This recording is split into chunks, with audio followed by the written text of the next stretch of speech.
If your duct joints are not sealed properly, you're basically letting your hard-earned money just fly out through leaks, and that's a total waste. So, here's the thing. Sealing your duct joints right can seriously boost how well your heating and cooling system works. Start by checking all the visible duct joints for gaps or cracks. Use mastic sealant because it's thick and sticky, perfect for filling in those gaps so no air slips out. If you're not into mastic, metal foil tape is also solid.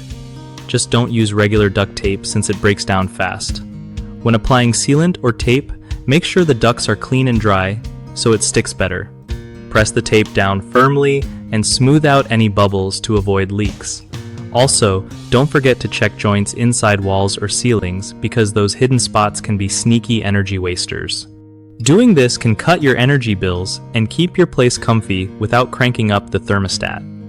One of the biggest mistakes people make when dealing with duct joints is using regular duct tape instead of metal foil tape or mastic sealant. Plain duct tape peels off quickly and causes leaks.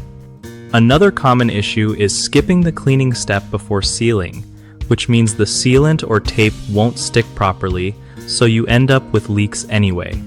Lastly, some folks only seal the easy-to-see joints but ignore those hidden inside walls or crawl spaces where most leaks happen. The fix here is to do a thorough inspection and seal all accessible joints to really stop air loss. BigHomeProjects.com is awesome for hooking up homeowners with trustworthy local contractors who know their stuff and won't mess you around. Plus, if you're a contractor looking to get more work, their platform helps you connect with people who need your skills and want reliable pros.